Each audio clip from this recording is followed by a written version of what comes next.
भारत माता की इनकलाब वंदे।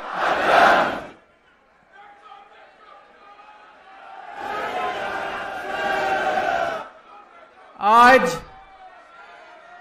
देश के कोने कोने से आए हुए मेरे सभी प्यारे बहनों, भाइयों, माताओं, बुजुर्गों, बच्चों, आप सब लोगों को मेरा नमस्कार, सबको मेरा सत श्री अकाल।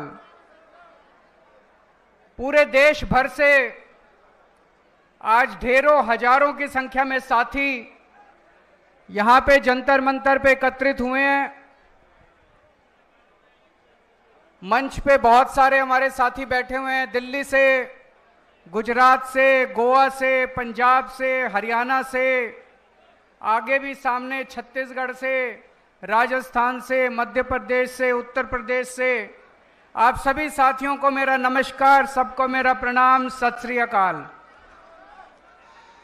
दोस्तों, परसों दिल्ली की एक अदालत ने हमारे बहुत सारे बस मार्शल साथी भी आए हुए हैं, डीटीसी के कंडक्टर, ड्राइवर, डिम्स के निकाले हुए कर्मचारी, मोहल्ला क्लिनिकों के निकाले हुए कर्मचारी, आप सब लोगों की मैं बात करूंगा। थोड़ा सा सब लोग पेशेंस रखिए।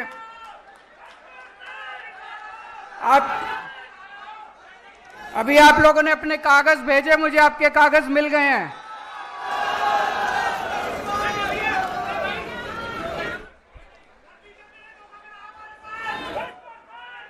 आप चिंता ना करो, बीजेपी ने पूरे देश के साथ धोखा किया, केवल आपके साथ धोखा नहीं किया। उसकी सबकी बात करेंगे अभी।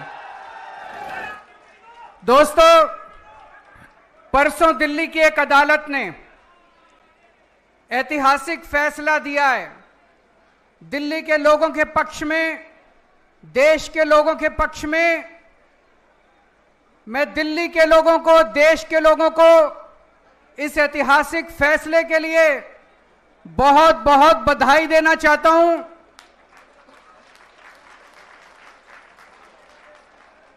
मैं जज साहब का बहुत बहुत शुक्रिया अदा करना चाहता हूं।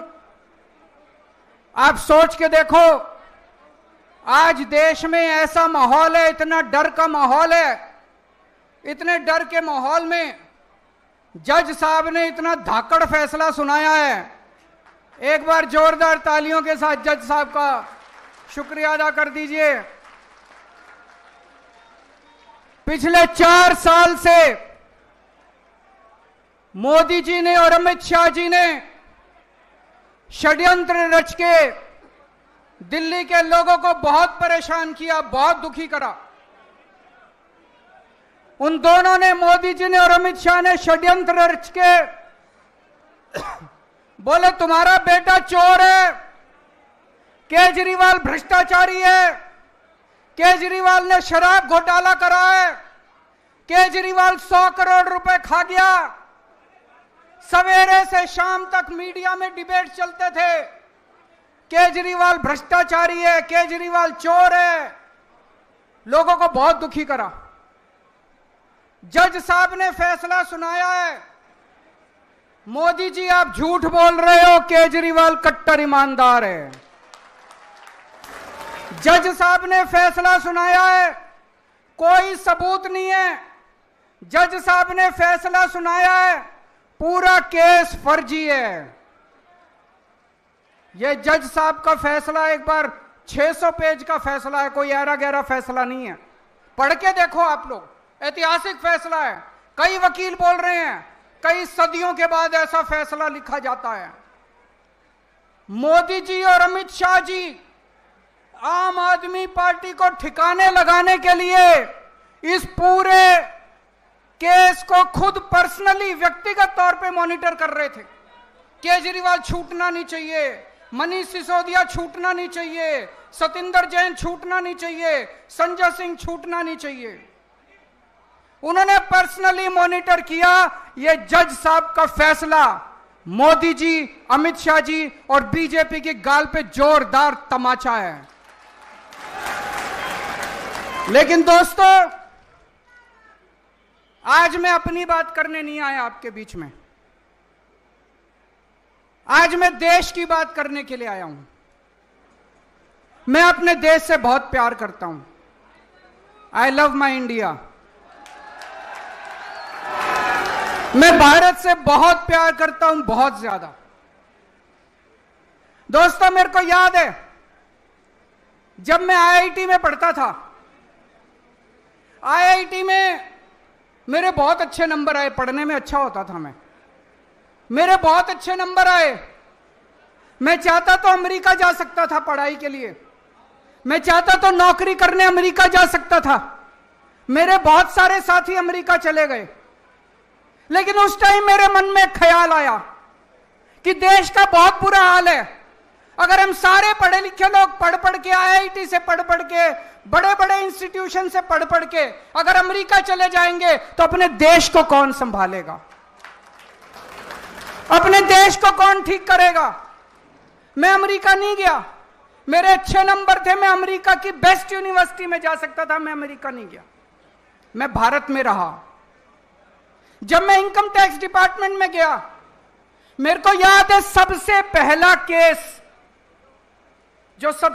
केस मेरे सामने आया, असिस्टेंट कमिश्नर इनकम टैक्स था, एक चार्टर्ड अकाउंटेंट आया, उसने अपना केस करवाया और उसके बाद मेरे से कहता है, सर सेवा बताइए।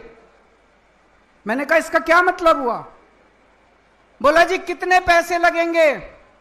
मैंने कहा मैं रिश्वत नहीं लेता। बोला जी देखो, मैं तो ले आया आपके नाम के पैसे, आप नहीं लोगे तो मैं ही रख लूंगा। दोस्तों, धीरे धीरे धीरे धीरे पूरे डिपार्टमेंट में फैल गया कि केजरीवाल कट्टर ईमानदार है, एक नया पैसा नहीं लेता इनकम टैक्स डिपार्टमेंट। पूरे डिपार्टमेंट के लोग, इनकम टैक्स डिपार्टमेंट के लोग, चार्टर्ड अकाउंटेंट मेरे ईमानदारी की कस्में खाया करते थे। फिर किस्मत ने मेरे को दिल्ली का चीफ मिनिस्टर बना दिया। 10 साल मुख्यमंत्री रहा मैं। 10 साल के अंदर प्रधानमंत्री मोदी जी ने, जो मेरे से नफरत करते हैं, पता नहीं क्यों नफरत करते हैं, मैंने तो उनका कुछ नहीं बिगाड़ा, प्रधानमंत्री मोदी जी ने मेरे खिलाफ पता नहीं कितनी इंक्वायरी कराई, सारी इंक्वायरी करा ली, एक नए पैसे का भ्रष्टाचार नहीं मिला 10 साल के अंदर। आज मैं चैलेंज करता हूं, 10 साल मुख्यमंत्री था, कितनी फाइलों पे साइन करे थे? कोई एक ठेकेदार, कोई एक दिल्ली सरकार का वेंडर खड़ा होके कह दे केजरीवाल ने पैसे मांगे थे। दोस्तों, मैं राजनीति छोड़ दूंगा, ईमानदारी कमाई है, देश से प्यार करता हूं। I love my India, I love my country. मैं भारत से प्यार करता हूं। तो जब कोई देश से गद्दारी करता है, जब कोई देश का अपमान करता है, तो खून खौल उठता है। दोस्तों, 2014 में लोगों ने कांग्रेस के भ्रष्टाचार से तंग आके, याद करो कांग्रेस के कभी 2G, कभी कोयला घोटाला, कभी ये घोटाला, कॉमनवेल्थ घोटाला, लोग परेशान हो गए थे कांग्रेस से। कांग्रेस के भ्रष्टाचार से तंग आके 2014 में लोगों ने बड़ी उम्मीदों के साथ मोदी जी को पूर्ण बहुमत की सरकार बनाई थी। 30 साल के बाद पूर्ण बहुमत की सरकार बनाई थी। बड़ी उम्मीद थी लोगों को कि अब देश बदलेगा, मोदी जी कुछ करेंगे। मैं आपसे पूछना चाहता हूं, 12 साल हो गए मोदी जी को, कुछ मिला आपको? जिंदगी सुधरी आप लोगों की? क्या मिला आप लोगों को? इन ना अच्छी सड़कें हैं, ना पीने का पानी है, ना सीवर है, ना 24 घंटे बिजली है, हवा में पोल्यूशन है। इन 12 साल में इन लोगों ने बेड़ा गर्क कर दिया देश का। आज एयरलाइन सेक्टर बर्बाद है, आज रेलवे बर्बाद है, आज बैंक बर्बाद है, आज शिक्षा व्यवस्था बर्बाद है, आज अस्पताल बर्बाद है, आज हर सेक्टर बर्बाद है, गांव बर्बाद है, सब कुछ बर्बाद है। हवा में सांस लेने लायक नहीं बचे। 12 साल में इन लोगों ने देश को बर्बाद कर दिया। दोस्तों, एक बच्चा आया मेरे पास, बोला जी पिछले 12 साल में मोदी जी जो हर रोज परीक्षा पे चर्चा करते हैं। 12 साल से मैंने उनकी सारी परीक्षा पे चर्चा सुनी है। 12 साल के बाद जब मैं बड़ा हुआ, कंपटीशन के पेपर देने गया, बोला पेपर लीक हो गए। बोले मैं मोदी जी को कहना चाहता हूं ये नौटंकी बंद करो, परीक्षा पे चर्चा, ये पेपर लीक बंद करा दो बस आप अपने। नौटंकी बाज है, एक नंबर के, केवल नौटंकी करनी आती है। परीक्षा पेपर चर्चा, अरे पेपर लीक हो रहे हैं पूरे देश में, चारों तरफ बच्चों का भविष्य खराब हो रहा है और ये परीक्षा पे चर्चा कर रहे हैं। दोस्त, आप में से बहुत सारे लोग दुबई गए होंगे, अमेरिका गए होंगे, जर्मनी गए होंगे, फ्रांस गए होंगे, टोक्यो गए होंगे। कितनी शानदार सड़कें हैं वहां की। 130 किलोमीटर प्रति घंटा की स्पीड से गाड़ियां दौड़ती हैं, 140, 150, 160 किलोमीटर की। और गुजरात में चले जाओ, मेरा तो आजकल गुजरात बहुत आना जाना होता है। अमेरिका में, लंदन में, न्यूयॉर्क में, टोक्यो में, पेरिस में 150 किलोमीटर की स्पीड से गाड़ी दौड़ती है। गुजरात में 30 किलोमीटर की स्पीड से गाड़ी दौड़ती है। गुजरात में मैं झूठ नहीं बोल रहा। आप राजकोट से, मैं अभी गया था, राजकोट से जूनागढ़ 104 किलोमीटर है। 104 किलोमीटर जाने के 4 घंटे लगते हैं, 4 घंटे। 30 किलोमीटर की स्पीड से, क्यों? गड्ढे ही गड्ढे, गड्ढे ही गड्ढे, गड्ढे ही गड्ढे। अरे सारी दुनिया चांद पे पहुंच गई, इनसे 12 साल में सड़कों के गड्ढे नहीं बढ़े गए। सारी दुनिया चांद पे पहुंच गई, ये अभी तक सीवरों के ढक्कन लगाते रह गए। सीवर के ढक्कन नहीं लगे इन लोगों से अभी तक।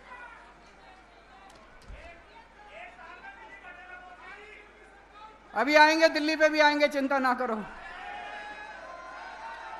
आप किसी देश में चले जाओ, किसी भी, लंदन चले जाओ, टोक्यो चले जाओ, पेरिस चले जाओ, फ्रांस चले जाओ, न्यूयॉर्क चले जाओ, कितने साफ सुथरे शहर हैं उनके।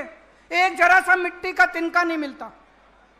वो छोड़ो, आप गरीब देशों में चले जाओ, श्रीलंका चले जाओ, भूटान चले जाओ, मलेशिया चले जाओ, रवांडा चले जाओ, वियतनाम चले जाओ, साफ सुथरे शहर हैं। इनसे 12 साल में हमारे शहरों की सफाई नहीं हुई मोदी जी से। लानत है इनके ऊपर। 2014 तक बीजिंग में हमसे ज्यादा पोल्यूशन होता था। इतना पोल्यूशन था, इतना पोल्यूशन था। 12 साल में बीजिंग ने अपना पोल्यूशन खत्म कर दिया। आज पूरे उत्तर भारत के अंदर सांस लेना मुश्किल हो रहा है। एक के बाद एक सारे शहरों में सांस लेना मुश्किल हो रहा है। इनसे पोल्यूशन ठीक नहीं हुआ। दोस्तों, कहते हैं हम विकसित भारत बनाएंगे। अरे विकसित भारत छोड़ो, रहने लायक भारत तो बना दो, कम से कम सांस तो ले लें। मोदी जी कहते हैं केजरीवाल भ्रष्ट है। कोर्ट ने कह दिया केजरीवाल कट्टर ईमानदार है। मैं मोदी जी को कहना चाहता हूं, मोदी जी भ्रष्टाचार खत्म करना चाहते हो? खत्म करना चाहते हो? मैं बताता हूं भ्रष्टाचार कहां है। हिम्मत है तो एक्शन लेके दिखाओ। गुजरात के अंदर 20,000 करोड़ रुपए का कोकेन, हीरोइन पकड़ा गया। मोदी जी हिम्मत है तो एक्शन लेके दिखाओ। गुजरात के अंदर 30,000 करोड़ रुपए की नकली दारू बिकती है हर साल। मोदी जी हिम्मत है तो बंद करके दिखाओ। आपने अपने दोस्त को 1,000 एकड़ जमीन, अरबों खरबों रुपए की 1,000 एकड़ जमीन 1 रुपए में दे दी। हिम्मत है तो एक्शन लेके दिखाओ मोदी जी। मोदी जी ब्रिजेस का, पुल का उद्घाटन करके आते हैं। कितनी बार होता है सड़क का उद्घाटन करे हुए 1 महीना नहीं होता, ब्रिज गिर जाता है, सड़क टूट जाती है। मोदी जी हिम्मत है तो एक्शन लेके दिखाओ। आप पूरे देश में पेपर लीक कर रहे हैं, मोदी जी हिम्मत है। मोदी जी एक्शन नहीं लेंगे, किसी में एक्शन नहीं। क्यों? या तो मोदी जी खुद उस घोटाले में शामिल है, या उनकी पार्टी के लोग शामिल हैं, या उनके दोस्त शामिल है उन घोटालों के अंदर। भ्रष्टाचारी मैं नहीं हूं, भ्रष्टाचार मोदी जी खुद कर रहे हैं। दोस्तों, इनके खिलाफ एक्शन नहीं लेंगे, इनको जेल में नहीं डालेंगे। किसको जेल में डालेंगे? सोनम वांगचुक को। सोनम वांगचुक को जेल में डालेंगे, महराज मलिक को जेल में डालेंगे, नरेश बाल्यान को जेल में डालेंगे, केजरीवाल को जेल में डालेंगे, मनीष सिसोदिया को जेल में डालेंगे, संजय सिंह को जेल में इन लोगों को जेल में डालते हैं। कौन है सोनम वांगचुक? बहुत बड़ा वैज्ञानिक है दोस्तों, बहुत बड़ा वैज्ञानिक। उसको तो पद्म श्री मिलना चाहिए, पद्म भूषण मिलना चाहिए दोस्तों। बच्चों की, गरीब बच्चों की पढ़ाई के लिए उसने पता नहीं क्या क्या काम नहीं किया सोनम वांगचुक को, उनको जेल में डाल दिया। मोदी जी सोनम वांगचुक से डरते हैं, क्यों डरते हैं? जब कोई तानाशाह पढ़े लिखे वैज्ञानिकों से डरना चालू कर दे तो समझ लो उसका अंत आ गया तानाशाह। एक दिन मोदी जी संसद नहीं गए, पूछा क्यों नहीं गए, बोले महिलाएं सारी मेरे को पीटेंगी। पढ़ा था अखबार में आप लोगों ने? बोले अरे मोदी जी आपको महिलाओं से डर लगने लग गया। संसद में नहीं गए, बोले मेरे को सारी महिलाएं पकड़ के पीटेंगे। आपको सोनम वांगचुक से डर लगता है, आपको महिलाओं से डर लगता है, आपको केजरीवाल से डर लगता है, आपको ट्रंप से डर लगता है, आपको अमेरिका से डर लगता है। अरे डर डर के कितना जियोगे मोदी जी, थोड़ी तो हिम्मत दिखाओ।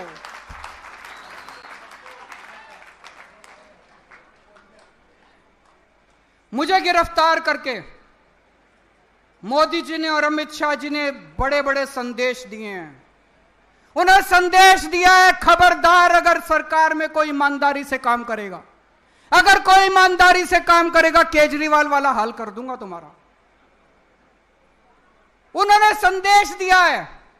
आम आदमी पार्टी जब आई थी, हमने आम लोगों को टिकट दिए, देश के युवाओं ने अपनी नौकरियां छोड़ दी, अपनी तनख्वाह छोड़ दी, अपने धंधे बंद कर दिए, सब राजनीति में आ गए। सबको लगा कि अब हम देश बदलेंगे। हमारी पार्टी में सारे आम लोगों के लड़के लड़कियां, आम लोगों के बच्चे हैं, आम युवा हैं जिनको टिकट मिली। कोई मंत्री बन गया, कोई मुख्यमंत्री बन गया, कोई एमएलए बन गया, कोई कुछ बन गया। हमारी पार्टी के अंदर एक उम्मीद थी कि नौजवानों को राजनीति में आना चाहिए। मोदी जी ने संदेश दिया, खबरदार राजनीति में आए, केजरीवाल वाला हाल कर दूंगा तुम्हारा। देश के अंदर लोगों की उम्मीदें खत्म हो गई थी। लोगों ने कहना चालू कर दिया था इस देश का कुछ नहीं हो सकता। आम आदमी पार्टी आई, आम आदमी पार्टी ने एक उम्मीद दी, स्कूल ठीक किए, अस्पताल ठीक किए, बिजली ठीक की, पानी ठीक किया, सड़कें ठीक की। आम आदमी पार्टी ने उम्मीद दी कि देश ठीक हो सकता है, देश सुधर सकता है। 140 करोड़ लोगों को उम्मीद बंदी की देश ठीक हो सकता है। मोदी जी ने केजरीवाल को गिरफ्तार करके 140 करोड़ लोगों की उम्मीदों पे पानी फेर दिया दोस्तों। एक साल पहले इनकी दिल्ली में सरकार आई थी। आज दिल्ली सरकार के भुक्तभोगी यहां सारे खड़े हैं। ये मेरे को भी इन्होंने भेजा है, इनके विजेंद्र गुप्ता जी ने ये ट्वीट करा था। ये ट्वीट है 11 नवंबर 2024 का। मैं सभी बस मार्शलों को आश्वस्त करता हूं कि भारतीय जनता पार्टी दिल्ली की सत्ता में आते ही 60 दिनों के अंदर बस मार्शलों को नियमित कर देगी। हो गए भाई नियमित? धोखेबाज विजेंद्र गुप्ता, धोखेबाज बीजेपी, धोखेबाज प्रधानमंत्री, धोखेबाज गृह मंत्री। मेरे को याद है प्रधानमंत्री जी खुद आके कह के गए थे दिल्ली में कि 8 मार्च 2025 से दिल्ली की हर महिला के अकाउंट में 2,500 आगे 2,500 रुपए। भाई अगर देश का प्रधानमंत्री झूठा हो तो उस देश की तरक्की कैसे हो सकती है? फिर देश के लोग किसके पास जाएंगे? अगर देश का प्रधानमंत्री सरेआम स्टेज से खड़ा होकर झूठ बोलने लगे। आज यहां पे बस मार्शल आए हुए हैं, 10,000 बस मार्शल निकाल दिए, 10,000 डीटीसी कंडक्टर, डीटीसी ड्राइवर निकाल दिए इन लोगों ने, मोहल्ला क्लिनिक के कर्मचारी निकाल दिए इन लोगों ने, डिम्स के कर्मचारी निकाल दिए इन लोगों ने, हॉस्पिटल में काम करने वाले डेटा एंट्री ऑपरेटर निकाल दिए इन्होंने। अरे इतनी महंगाई में मुश्किल से नौकरी मिलती है। अगर 2 लोगों को नौकरी दे सको तो दे लो, नहीं तो कम से कम लोगों की नौकरी तो मत छीनो दोस्त। आज पूरी दिल्ली दुखी हो रही है इन लोगों से। सारी सड़कें टूटी पड़ी हैं, चारों तरफ गंदगी गंदगी हो रही है, लोगों के घर में काला पानी आ रहा है, पीने का पानी नहीं है। पहले हमारे टाइम में 24 घंटे बिजली मिलती थी, अब बिजली के लंबे लंबे पावर कट चल रहे हैं। पूरी दिल्ली बर्बाद हो गई। आज दिल्ली वाले याद कर रहे हैं यार इससे तो केजरीवाल ही अच्छा था। आज चुनाव करा लो दिल्ली में, कितनी सीट आएंगी? आज चुनाव करा के देख लो दिल्ली में। कुछ लोग कहते हैं मोदी जी से देश नहीं संभल रहा, कुछ लोग कहते हैं मोदी जी को देश चलाना नहीं आता। मेरा कहना है दोस्तों, ना तो उन्होंने देश चलाना, ना उनका कोई इंटरेस्ट देश चलाने में, ना उनको सरकार चलानी। उनको देश से कोई लेना देना नहीं है। देश जाए भाड़ में उनकी बला से। उनको केवल एक ही चीज है, सत्ता की हवस है, केवल और केवल सत्ता चाहिए। सुबह से उठ के शाम तक मोटा भाई और मोदी जी केवल बैठ के ये देखते हैं कि सत्ता कैसे लेनी है। सत्ता के लिए तरह तरह के षड्यंत्र रचते हैं, तरह तरह के षड्यंत्र करते हैं। इनको चाहे SIR करनी पड़े, चाहे वोटर लिस्ट से नाम काटने पड़े, चाहे वोटर लिस्ट में नाम जोड़ने पड़े, चाहे पैसे बांटने पड़े, चाहे साड़ियां बांटनी पड़े, चाहे लोगों को मरवाना पड़े, जो मर्जी करना पड़े, इनकी बला से देश भाड़ में जाए। इनको केवल सत्ता चाहिए। मोदी जी, आप सत्ता के लिए काम करो, केजरीवाल देश के लिए काम करेगा।